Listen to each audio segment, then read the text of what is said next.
اعوذ باللہ من الشیطان الرجیم بسم اللہ الرحمن الرحیم ان الصفا والمروۃ من شعائر اللہ ومن حج البیت او اعتمر فلا جناح علیہ ان یطوف بہما ومن تطوع خیرا فإن اللہ شاکر علیم۔ سبحان اللہ۔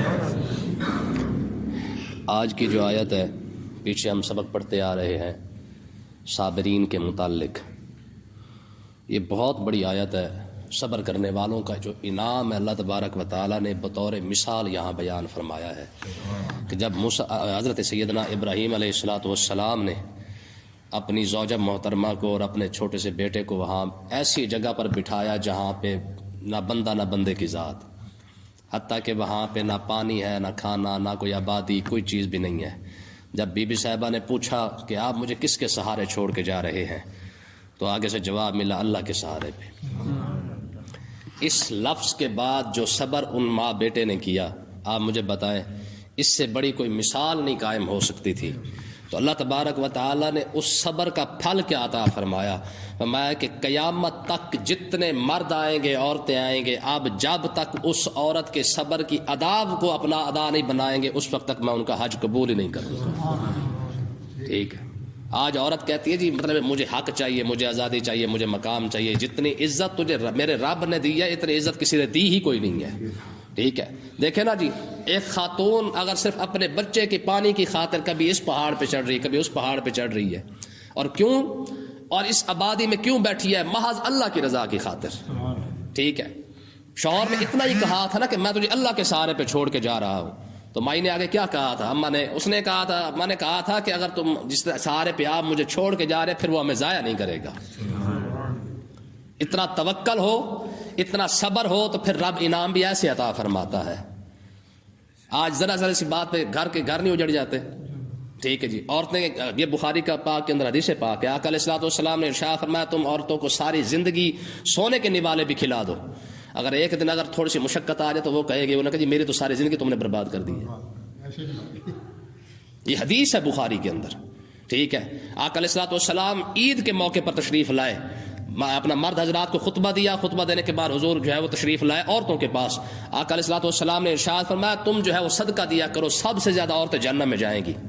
ایک عورت کھڑی ہو گئی کہ یا رسول اللہ ہمارے جہنم میں جانے کی وجہ کیا ہے؟ آقا علیہ السلام نے ارشاد فرمایا تکفرن العشیرہ، تم جہنم میں جانے کی وجوہات میں سے ایک وجہ یہ ہے کہ تم مرد کی ہمیشہ نافرمان ہوں گی۔ آج دیکھ لیں۔ ٹھیک ہے، سیدہ ہاجرہ سلام اللہ تعالی علیہا، ایک وہ خاتون جو وہاں بیٹھی ہوئی ہے، یار بیابان، مرد کا کہنا مان کے بیٹھی ہوئی ہے۔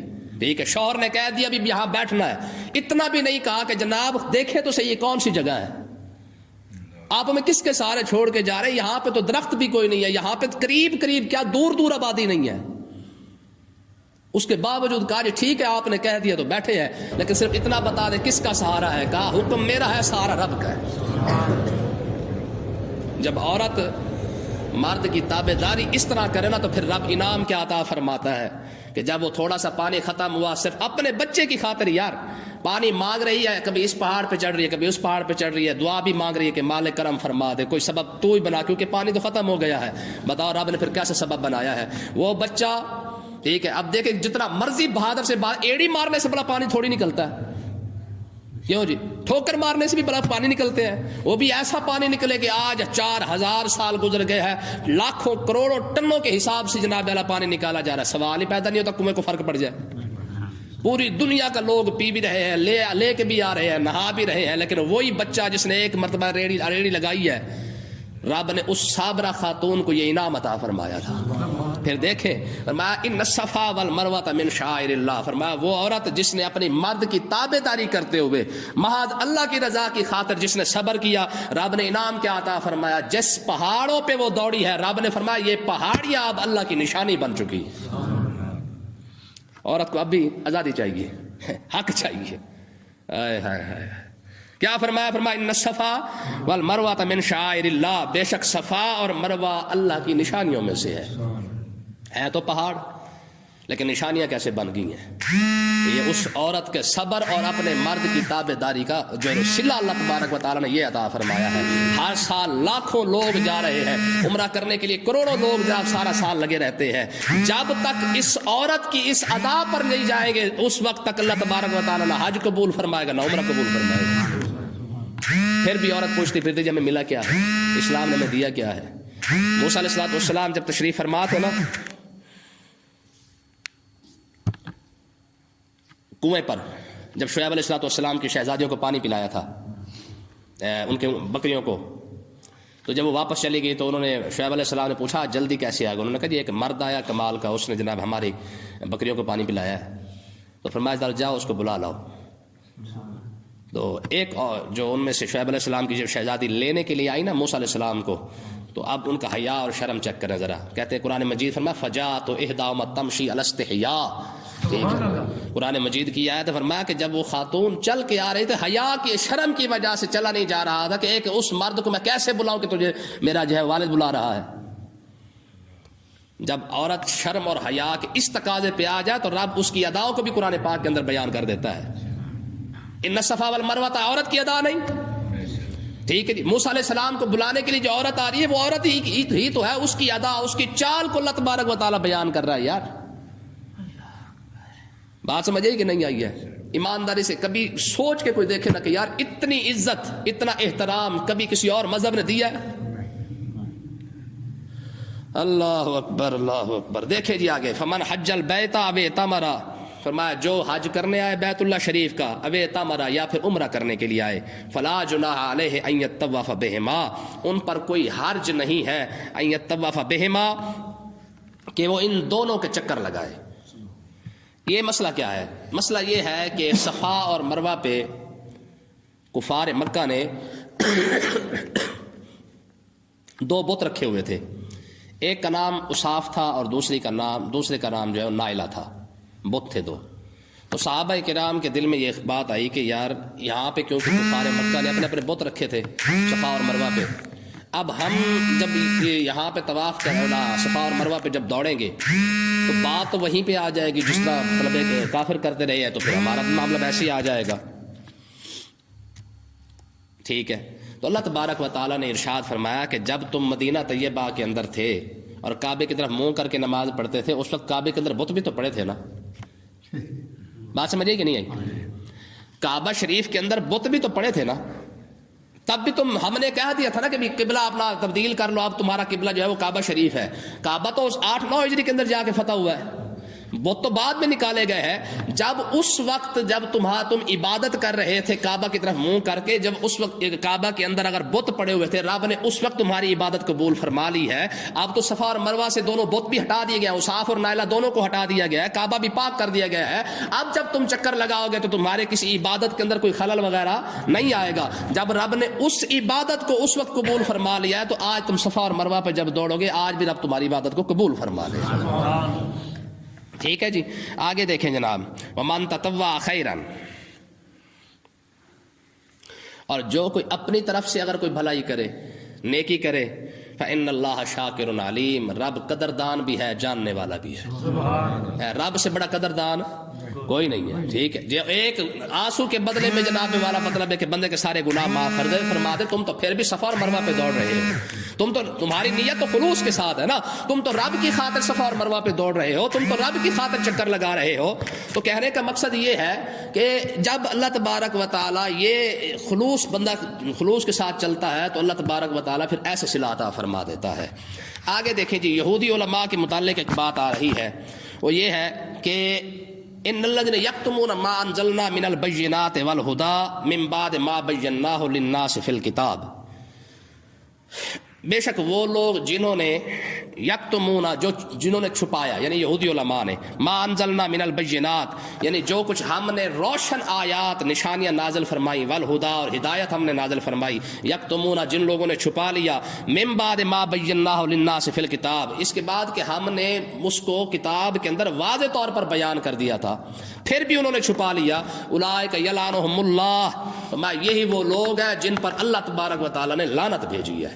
وَيَلْعَنُهُمُ اللَّاعِنُونَ، اور جتنے بھی لعنت کرنے والی مخلوق ہے ساری کی ساری ان پر لعنت بھیجتی ہے۔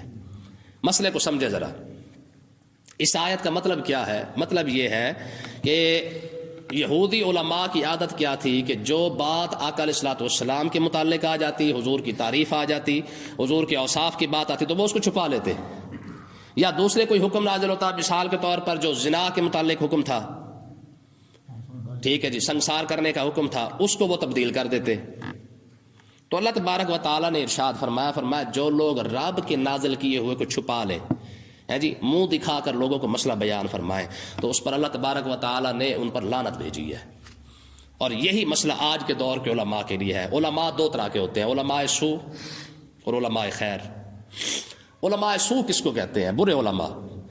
برا عالم دین وہ ہے کہ جو جان بوجھ کر حق کو چھپا جائے، مسئلے کا پتہ ہونے کے باوجود لوگوں کو حق مسئلہ نہ بتائے، ٹھیک ہے، اپنی نوکری کی وجہ سے، اپنی مسجد کی چھٹی کی وجہ سے، اپنے جناب والا روزی روٹی کی وجہ سے، ختم دم درود کی وجہ سے کہ لوگ تو مجھے بلائیں گے نہیں، اگر اس وجہ سے چھپاتا ہے تو قرآن مجید کا یہ حکم ہے، فرمایا اولئک یلعنہم اللہ، ایسا عالم دین جو حق کو چھپا جائے اس پر رب لعنت فرماتا ہے۔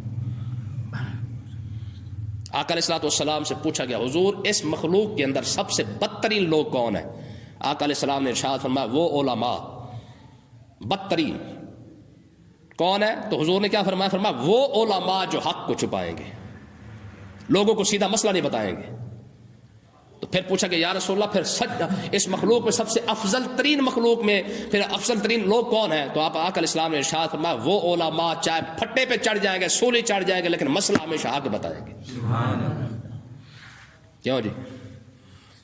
آج دیکھیں نا، یہاں تو چلو یہ تو چھوٹا موٹا مسئلہ ہے، سوسائٹیوں کے اندر ہمارے جو بڑے بڑے پڑھے لکھے دوست کھڑے ہوئے ہیں، لیکن وہ بیچارے مجبور ہیں، ان کو پتہ ہے کہ اگر جیسے ہم حق مسئلہ بیان کرتے ہیں تو سوسائٹی سے سچی ظاہر ہے 50-50 60 ہزار تنخواہ ہے، لاکھ روپے تنخواہ ہے، ٹھیک ہے، جو محکمہ اوقاف سے تنخواہ لے رہا ہے کیا وہ حق بیان کرے گا؟ جو گورنمنٹ کا خطیب بنا وہ حق بیان کرے گا؟ آقا علیہ الصلوۃ والسلام نے ارشاد فرمایا آخری وقت کے اندر ایسے علماء ہوں گے جو امیروں کے پاس اس لیے جائیں گے، وہ کہیں گے جی ہم تو ان کو جناب حق بیان کرنے جا رہے ہیں، ان کو سیدھے راستے پہ لے کے لانے کے لیے ہم جو ہے وہ یہ کر رہے ہیں۔ آقا علیہ السلام نے ارشاد فرمایا امیروں کے پاس جائیں گے اور ان کے دماغ میں یہ ہوگا کہ یہ شاید حق بیان کرنے جا رہے ہیں۔ آقا علیہ السلام نے ارشاد فرمایا اپنا علم بھی بیچ آئیں گے، ان سے پیسہ لے آئیں گے، دنیا میں بھی ذلیل ہوں گے، آخرت میں بھی ذلیل ہو جائیں گے۔ کیوں جی؟ اور وہ عالم دین، اب یہاں پہ ایک اور مسئلہ بھی غور طلب ہے، اگر عالم دین حق بیان کرے، شریعت مطہرہ کو صحیح طریقے سے بیان کرے، وہ جتنا مرضی گناہ گار ہو، یاد رکھے وہ پھر بھی علماء حق میں شامل ہے، ذاتی طور پہ جتنا مرضی گناہ گار ہو لیکن حق بیان کرتا ہے، شریعت مطہرہ کو پورا بیان کرتا ہے، کسی طریقے سے شریعت کے اندر جو ہے وہ دو نمبری نہیں کرتا، ٹھیک ہے، اگر وہ حق بیان کر رہا ہے وہ گناہ گار ہوگا تو پھر بھی وہ علماء خیر کے اندر شامل ہوگا، علماء سو میں شامل نہیں ہوگا۔ یاد رکھیں یہ بہت بڑا ہمارے یہاں مسئلہ ہے۔ پچھلے دنوں کے اندر ایک ویڈیو آئی تھی لاہور کے اندر، ایک قاری صاحب کی داڑھی موڑ دی گئی بچے کے مسئلے میں۔ یار بتائیں زنا کے لیے کتنے گواہ چاہیے؟ نہیں، زنا کے لیے 4 گواہ چاہیے۔ جی یہ اتنا سنگین مسئلہ ہے کہ کوئی سوچ بھی نہیں سکتا اس کے لیے، ٹھیک ہے۔ وجہ کیا ہے کہ سزا چھوٹی موٹی ہے کہ ایک زندہ بندے کو آپ نے صرف آدھا گاڑنا ہے اور آدھے کو جو ہے وہ اوپر رکھنا ہے اور اس کو پتھروں کے ساتھ آپ نے سنسار کرنا ہے، پھر جا کے اس کی جان نکلنی ہے، اتنی بڑی سزا ہے۔ تو جتنی سزا رکھی ہے شریعت نے اتنے زیادہ اس کو ثابت کرنے پر سختی بھی ساتھ رکھی ہے۔ آج یہاں باہر کھڑا ہو کے کوئی بھی بچہ ہم میں سے کسی پر الزام لگا دینا، ہم میں سے مطلب مجھے نکال کے کسی اور پر الزام لگا دے، سارے کہیں گے میاں بچہ ہے۔ ایسے ہوتا کہ نہیں ہوتا؟ یعنی معاشرے کے اندر اگر کوئی بچہ کسی بڑے پر الزام لگا دے تو کوئی بندہ اس کی بات ماننے کے لیے تیار نہیں ہے۔ اگر وہی بچہ مولوی پر الزام لگا دے پھر پتہ کیا کہتے ہیں؟ کہتے ہیں جی میاں بچے جھوٹ نہیں بولتے۔ کتنا گھٹیا ترین ہمارا معاشرہ۔ دوسری بات، داڑھی جس حضرت صاحب کی مونڈی گئی ہے، اگر وہ گناہ گار بھی ہے تو تم نے داڑھی مونڈ کے کیا کیا ہے؟ ہمارے معاشرے کا بیڑا گرک ایسے تھوڑی ہو گیا ہے، ٹھیک ہے۔ پھر یہ انصاف کا تقاضا دیکھیں، جو بچے کی گواہی ہم پورے دنیا کے اندر کسی کے لیے ماننے کے لیے تیار نہیں، ہم کہتے ہیں جی بچہ ہے بھائی، نابالغ ہے، اس کی گواہی قابل قبول نہیں ہے. اسی بچے کی گواہی ہم ایک عالم دین، ایک قاری صاحب، ایک حضرت صاحب، ایک مولوی صاحب جس نے 50-60 سال نمازیں پڑھائی ہیں، اسی کے حق میں ہم فوراً قبول کر لیتے ہیں اور دلیل یہ دیتے ہیں کہ جی بچہ ہے، بچہ کبھی جھوٹ نہیں بولتا.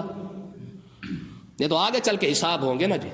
ٹھیک ہے، قیامت کے دن حدیث پاک کے اندر آتا ہے کہ علماء، ایک عالم دین کو بلایا جائے گا، ایک ساتھ جاہل کو بلایا جائے گا. اللہ تبارک و تعالیٰ جاہل کو فرمائے گا، ہاں تو بتا نا، اس کے پاس تو علم ہے، اس کے گناہ تو میں اس کے علم کی وجہ سے بخشوں گا، تیرے پاس کیا ہے؟ اور دوسری بات، سزا دینے کا جب حق آپ کی عدالتوں کے پاس ہے، پھر مولوی کی سزا کا حق معاشرے کے پاس کیسے آ گیا؟ انصاف کی بات ہے نا یار. جب سزا کا حق، آپ چوری کریں عدالت جانا پڑتا ہے، آپ ٹھگی کریں عدالت جانا پڑتا ہے، اپنا زنا ہو جائے، شراب ہو جائے، جو مرضی آپ کر لیں، جب بھی ہوتا ہے کہتے ہیں جی عدالت جاؤ جی. واحد ایک عالم ہے، ایک مولوی ہے، ایک امام مسجد ہے، جس کی سزا جو ہے پورا معاشرہ اسی وقت بیٹھ کے پیچھے نماز پڑھنے والا طے کر رہا ہوتا کہ نہیں آپ اس کے ساتھ یہ کرنا ہے. اتنا بڑا ظلم کس کے ساتھ ہو رہا ہے؟ اور وہ بھی ان کے ساتھ جو رسول اللہ کے وارث ہے. باقی اگر ہم حاجی صاحب ڈھونڈنے لگ جائے تو پھر جبریل کے سوا ہماری نماز پڑھا ہی کوئی نہیں سکتا، کیونکہ ہم تو بڑے حاجی صاحب ہیں. جب یہ کتنی سنگینی ہے یار اس معاشرے کی. تو اللہ تعالیٰ ہمیں سمجھنے کی توفیق عطا فرمایا. حقیقت یہ میں خدا کی قسم ہے، کاش کہ ہم اس موضوع پر کبھی سوچے تو صحیح کہ یار ہم اپنے علماء کے ساتھ، اپنے اماموں کے ساتھ کر کیا رہے ہیں. ہر جرم کی سزا عدالت دے رہی ہے، واحد مولوی ہے جس کی سزا پورا معاشرہ دے رہا ہے اس کو. ٹھیک ہے جی، اللہ اکبر. آگے دیکھیں جناب، ان الذين كفروا وماتوا وهم كفار اولئك عليهم لعنت الله والملائکۃ والناس اجمعین. بے شک وہ لوگ جنہوں نے کفر کیا، ٹھیک ہے، وہ ماتوا اور مرے بھی اس حال میں، وہم کفار کے کفر کی حالت کے اندر، ٹھیک ہے. اولئک علیہم لعنت اللہ والملائکۃ والناس اجمعین. ان پر اللہ تبارک و تعالیٰ کی لعنت ہے، تمام فرشتوں کی لعنت ہے، تمام لوگوں کی لعنت ہے. جو اس قوم کی آئیڈل شخصیات ہے اس پر تو ساری مخلوق لعنت بھیج رہی ہے، اور جو اس قوم کے سب سے بڑے محسن تھے ان کے ساتھ بیٹھ کے یہ معاشرے کے اندر یہ اپنا فیصلے کیے جاتے ہیں. حدیث پاک کے اندر آتا ہے جب کوئی عالم دین کوئی مسئلہ بیان کرتا ہے تو خدا کی قسم یہ حدیث پاک ہے، آقا علیہ السلام نے ارشاد فرمایا سمندر کے اندر مچھلیاں اپنی جگہ پہ تیر رہی ہوتی ہیں، اس عالم کے لیے دعا کرنے مالکا اس عالم کو سلامت رکھ جس نے تیرا حق مسئلہ بیان کیا ہے. حدیث پاک کے اندر آتا ہے آسمان سے جس دروازے سے رزق نازل ہوتا ہے، وہ آسمان کا دروازہ، وہ رزق جو نازل ہو رہا تھا وہ بھی دعا کرتا ہے کہ پروردگار تیری مہربانی کہ تو اس عالم کو سلامت رکھ، کم سے کم اس نے تیری شریعت کو تو بیان کیا ہے. ٹھیک ہے. اب دیکھیں جو قوم کو اپنی آئیڈیل بنائی گئے اس کے بارے میں قرآن یہ کہہ رہا ہے کہ جو کفر کی حالت میں مر جائے اس پر خدا کی بھی لعنت ہے، والملائکہ فرشتوں کی بھی اس پر لعنت ہے، والناس اجمعین. یہ اب ہمارے آئیڈیل ہے. ٹھیک ہے، فلم سٹاروں کو دیکھ لیں، ہمارے جناب جن کے پیچھے لگ کے ساری قوم جو جیسے بال کٹوائے ویسے کٹوانا شروع کر دیتے ہیں، جیسے وہ کرے ویسے کرنا شروع کر دیتے ہیں. ٹھیک ہے جی، ان کے بارے میں قرآن کہہ رہا ہے کہ رب کے ساتھ ملا کر خالق اور مخلوق دونوں ان پر لعنت کرتے ہیں. ٹھیک ہے.